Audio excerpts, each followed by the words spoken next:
De nouvelles émotions sont apparues dans la tête de Riley dans Vice Versa 2. C'est la première fois qu'on les découvre dans ce film et il semble que cela pose problème. En effet, on peut se demander donc pourquoi ces émotions n'étaient pas présentes dans la tête des adultes, dont les parents de Riley dans Vice Versa 1. Eh bien, je vais tenter de répondre à cette question-là dans la vidéo du jour et bien d'autres encore, étant donné qu'il y a quand même beaucoup de questions qu'on se pose. Et le réalisateur Kelsey Mann a donné quelques informations et quelques pistes de réponse. Et avec le film Vice Versa 2, on voit à peu près comment ils ont réussi à gérer le problème, sans oublier les explications logiques qui sont disséminées par-ci par-là et qu'on peut déduire de nous-mêmes. Voilà, je vais toutes vous les dire, donc j'espère que vous êtes bien accrochés car on est parti pour la tête de Riley ou plus précisément pour l'univers de Vice Versa. Let's go! Un petit contexte toujours, qu'est-ce qu'il se passe dans Vice Versa 2? Eh bien, Riley rentre dans sa phase, comme je le disais précédemment, de puberté. À l'âge de 13 ans, elle développe de nouvelles émotions qui sont l'anxiété, l'ennui, l'embarras ou encore l'envie. Et les émotions qui étaient déjà présentes, les émotions primaires, que sont la joie, la colère, la tristesse, la peur et le dégoût, sont un peu chamboulées par rapport à l'arrivée de ces nouvelles émotions qui tentent de prendre le contrôle de la tête de Riley parce qu'elles veulent également qu'elle soit heureuse et qu'on puisse la protéger de tous les soucis à venir. Et le problème étant, c'est que dans la méthodologie des deux groupes, les nouvelles et les anciennes émotions, ce n'est pas du tout pareil. Du moins dans les moyens à mettre en place pour pouvoir atteindre leur objectif. Donc un conflit va se mettre en place entre les deux groupes au cours du film, et le but de Vice Versa 2, c'est de voir comment ce problème va se régler. Bon, voilà, vous avez un petit peu toutes les informations concernant Vice Versa 2, et maintenant répondons déjà à la question, pourquoi c'est problématique que ces nouvelles émotions apparaissent, ou du moins aient été absentes plutôt de Vice Versa 1. Eh bien, déjà ça n'aurait pas été problématique si dans le film on avait vu exclusivement que le cerveau de Riley, car en effet on aurait suivi du coup l'évolution logique d'un seul et même univers interne, d'un même cerveau si vous préférez, et donc il aurait été totalement logique de voir de nouvelles émotions apparaître au fur et à mesure des années qui arrivent, un peu comme ce qu'on voit dans Vice Versa 1 et Vice Versa 2, et on n'aurait pas du tout été choqué. Sauf que le problème, comme vous vous en doutez, c'est qu'on n'a pas vu que la tête de Riley,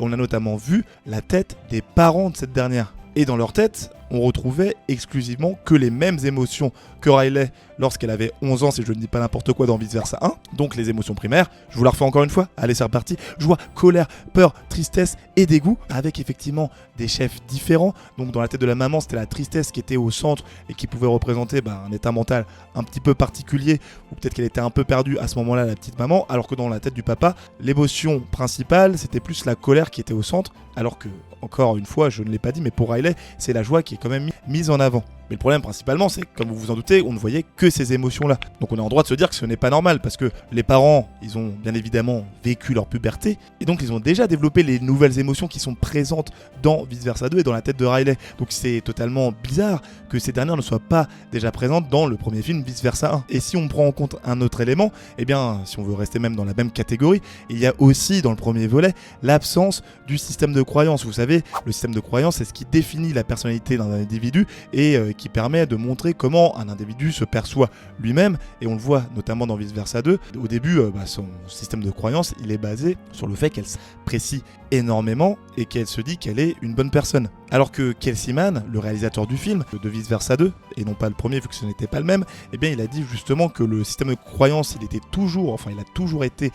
dans la tête de chacun, c'est juste qu'on ne le voyait pas trop, étant donné que son importance a notamment grandi dans la tête de Riley, et qu'il s'est beaucoup plus défini lorsqu'elle est rentrée dans l'adolescence. Mais bon, pour le cas des parents, normalement on était censé aussi le voir, et on ne l'a pas du tout vu dans Vice Versa 1, encore une fois. Mais du coup, répondons à la question, pourquoi ces émotions n'étaient pas dans la tête des parents? Eh bien, il y a plusieurs explications, certaines qui sont logiques et d'autres qui sont expliquées par rapport au film. Bon, on va commencer par celles qui sont dites par le film, montrées par le film si vous préférez. Eh bien, quand on est adulte, on peut se dire que ce sont au final les émotions primaires qui dominent et qui dictent tout. C'est toujours elles qui sont au niveau de la table de commande, je ne sais jamais comment l'appeler, vous me direz dans les commentaires si vous avez le bon nom. Elles sont donc à l'avant-poste, colère, joie, etc. Et on peut se dire du coup que les autres émotions, celles qu'on a découvertes dans ce film-là, et peut-être les autres qui vont apparaître dans les prochains projets vice versa, eh bien elles sont bel et bien présentes, mais les parents et les adultes, ou en général, ont réussi à les gérer d'une certaine manière, ou du moins les parents de Riley,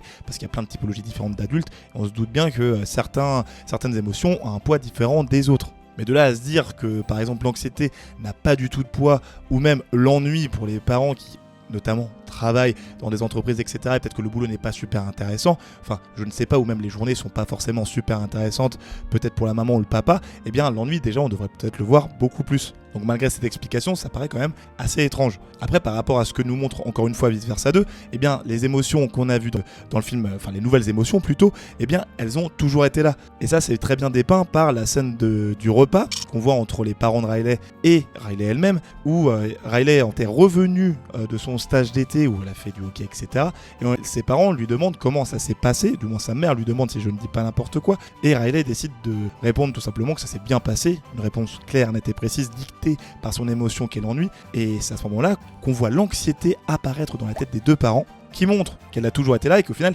elle était derrière une sorte de rideau où on la voyait hors champ, enfin elle n'était pas dans le champ qu'on voyait à l'écran, et on peut se dire que du coup ce type d'émotions et même les autres sortent quand elles en ont besoin. Et dans le cas présent, c'était de se dire qu'est-ce qui arrive à Riley, c'est n'importe quoi, qu'est-ce qui s'est passé, quel est le scénario, enfin qu'est-ce qu'elle a vécu, est-ce qu'on doit s'inquiéter, plein de choses différentes qui ont fait qu'elle est sortie. Après, on va pas se mentir, c'est plus une justification visuelle pour dire que voilà, il y a toujours eu les émotions, ne vous inquiétez pas, et ne vous inquiétez pas, on les a juste pas montrées à l'écran, du moins dans Vice Versa 1. Mais après, pour les explications qu'on peut dire logiques, eh bien la première, c'est juste de se dire que s'ils avaient mis toutes les émotions possibles et imaginables dans la tête de Riley dans Vice Versa 1, bah ça aurait pas été ouf du tout d'un point de vue scénaristique parce qu'il y aurait eu beaucoup trop d'émotions et ça aurait noyé tout simplement le spectateur à l'écran, et même en termes de boulot, définir énormément de design ou du moins les faire, les animer dans le film Vice Versa, ça prend du temps, enfin dans un film d'animation ça prend du temps, et est-ce qu'ils ont vraiment envie de mettre un budget comme ça dans ce film là? Pas sûr, surtout pour l'importance qu'auront ces émotions qui ne servent pas à grand chose. Pas à grand chose dans le sens où elles n'auraient pas eu vraiment de rôle dans le film. Alors que oui, bien entendu, il y avait plein d'émotions qui avaient déjà un chara-design, mais elles n'ont pas pu apparaître dans le film pour les raisons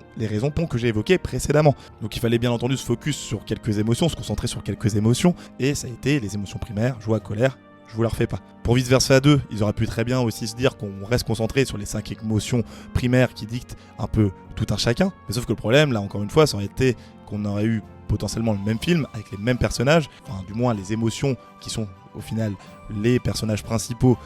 du film de l'univers Vice Versa, et ça n'aurait pas été oufissime si on peut dire, et on le sait très bien qu'on ajoute de nouveaux persos dont des émotions totalement différentes ou plus ou moins similaires, parce que bon, peur et anxiété se ressemblent quand même pas mal, même si elles n'ont pas le même rapport à quelques questions par-ci par-là, et bien ça permet de raconter de nouvelles choses, de créer un conflit comme on a pu le voir dans Vice Versa 2, et d'introduire de nouvelles problématiques qu'on n'avait pas forcément en tête. Donc ça se tient aussi. Puis l'une des raisons les plus logiques également, c'est que quand Vice Versa 1 est sorti en 2015, il n'y avait pas forcément de suite de prévu, ou du moins rien n'avait été annoncé, donc pourquoi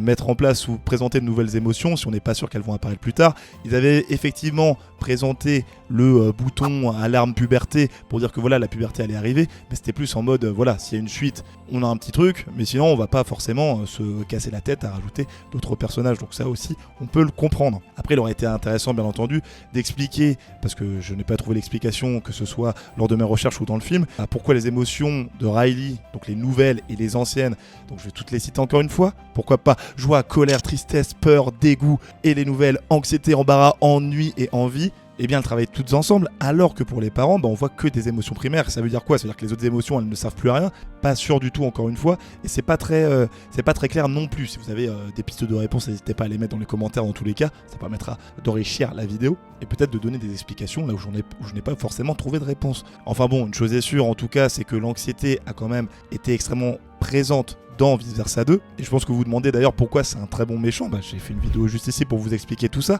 et si vous vous demandez si Scar est vraiment méchant dans le film Mufasa qui arrive en fin d'année, vous avez une vidéo juste là. C'était Ludo du Ludoverse, à la prochaine, salut!